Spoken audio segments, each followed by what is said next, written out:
What's up, guys? It's Anime Analyst here to give you a Naruto Shippuden episode 359 review. Let's go.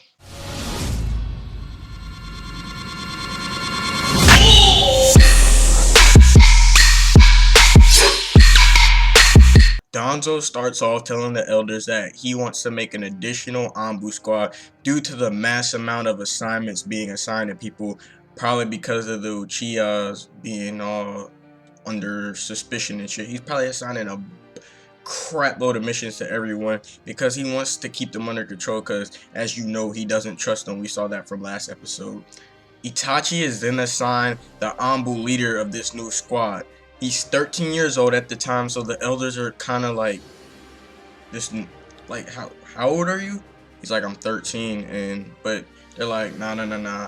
We've had younger people who been at this rank before, so it's alright. He's an exceptional shinobi. Everything should be good. After their little meeting with the village elders, Itachi steps out the room into the Hokage mansion, sees Kakashi passing by, and Kakashi's like, congrats on being a captain and shit. And Itachi's like, yeah, Kakashi, just thank you for those 2 years that you've kind of monitored me and basically gave me guidance to becoming a great Anbu member. So Kakashi's like, no problem, man, but why are you acting like you're going away? You're still a Leaf Ninja. You're still gonna be right next to me. But in his mind, Itachi's like, you don't even know how deep this shit is. Like, he does not notice how much crazy shit's about to go down. Danzo then calls Itachi aside to negotiate basically what he needs Itachi to do, because he's been seeing that the Konoha police force, the Uchiha, have been stepping up their patrol force and basically getting ready for something. Like, he's kind of on the fence because he's like, why would they need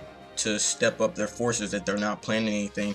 Itachi, you need to go check that out, make sure they're not doing anything. You're my inside man, I want you to check that out. So Itachi complies, saying, yeah, I'll keep a hand on it. I mean, yeah, I'll do that for you. I'll keep a hand on it, basically. In a later scene, the third Hokage is seen explaining to Kakashi, do you know about the barrier system that protects the village? Now, I've kind of seen a similar barrier system in the Hidden Rain village. Like, when someone steps in, they can sense, like, because the rain falling down, they can sense when an intruder has come in. So the Leaf has a similar system that when an intruder comes in, they can actually sense them when they come in. But someone has been coming through the barrier system in the Uchiha district because they're self-governed. They really can't put a good system in there. So someone's infiltrating the village with a jutsu that the third thinks that the jutsu just lets them pass through. We all know who that is. He tells Kakashi that he needs to find out who is the one infiltrating the village and basically keep it under wraps. I don't want the Anbu to be associated with sneaking around trying to find out who's been infiltrating the village. We don't want to alarm any people or nothing like that. Kakashi and Guy are just chilling. I mean, you see them at a young age still. They're kind of like, I think they're kind of grown now to the point where when the Naruto series first started, because the little Naruto and Sasuke are in the academy, so Guy and Kakashi are conversing. He tells Kakashi how he has been appointed as a Jonin leader, basically to monitor the Genin and train the Genin. So they oversee Naruto and Sasuke arguing. So Guy's like, I don't know if my students will get along and all that jazz. But then Kakashi like, Guy, I need you to come with me.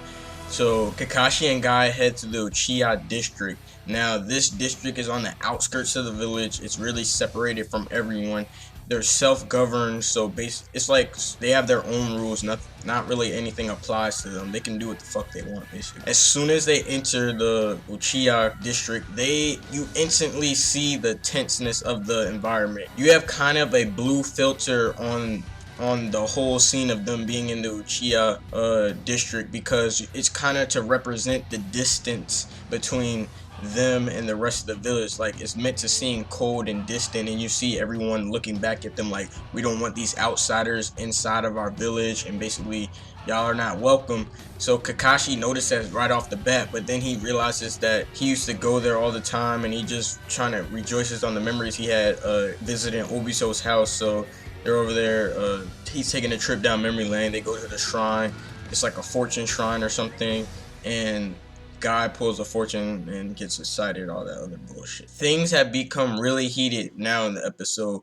The Uchiha are making preparations, and Danzo is trying to make a move as soon as possible. I mean, this man is heated. Can we please take him? Please, can we just make a move? We need to stop the Uchiha. We need to stop the Uchiha. Like, the third is like, nigga, we all want to stop the Uchiha.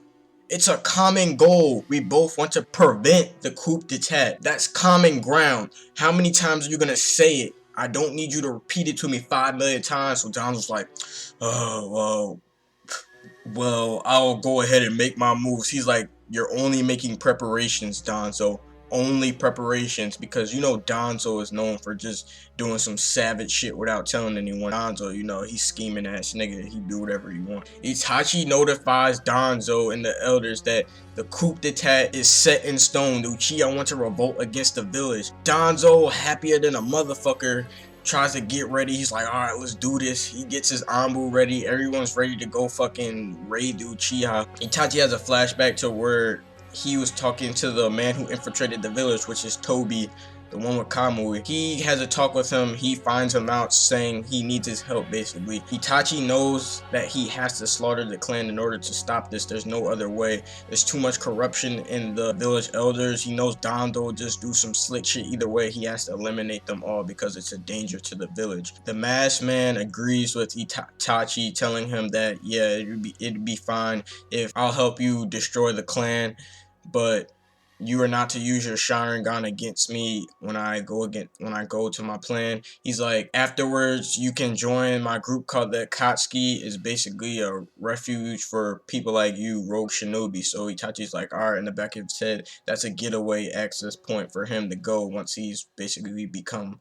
a criminal. Itachi and Masked Man slaughtered the whole Uchiha clan. Everyone comes in with the Anbu. The Anbu are late to the scene. They see everyone dead. They pick up Sasuke, saying he's the only one alive. But Donzo, knowing that he's the one who ordered Itachi to do this, as we saw the other episode, he threatened Itachi that he had two choices: to die with his clan or save his brother and help kill the clan. So Donzo already knows about this, so he goes in thinking he's gonna pick up a couple Sharingan or some shit, but his Anbu are like, the count doesn't fucking match up. And then he's like, what do you mean? He's like, it's like they disappeared. Well, could be Toby's work, because you know how he has all that laboratory of Sharingan. The third is completely outraged at the Uchiha massacre. The third is like, oh my fucking god, Donzo, what did you just do? He like, do you see this fucking shit? The Uchiha were our clan members of the Hidden Leaf village. Why the fuck would you do this? So Donzo's like, oh, it's only a little loss. He's like, nigga, who the fuck is the Hokage? He's like, alright, you are relieved from your duties. We are no longer needed of you. So Donzo gets pissed. He walks off, relieves Donzo of his second in command duty. So I didn't know he was second in command before this, but before the start of the series, he was second in command. But now he's trying to relieve his root forces and all his other shit he has going. So this man confines him to his quarters. This nigga on punishment, bruh. I'm over here dying. Like, this man seriously, like, at the end of the episode, you see Itachi come back meeting with the third in a secret place, basically telling the third is telling him, I know it was unnecessary, I'm sorry for your loss, but you're gonna have to take on the responsibility of carrying this with you. You're gonna be a criminal, so be prepared for Sasuke's hatred towards you, and I'll protect him, but I can't bear the hatred that he's gonna have for you. Itachi willingly accepts all consequences for what he did. He knows he's going to be in the bingo book. He knows everything like that. But Itachi just wants the third to protect Sasuke. The third then tells Itachi that he will leave the barrier system code the same. So whenever Itachi wants to come in, check on Sasuke, he can do that.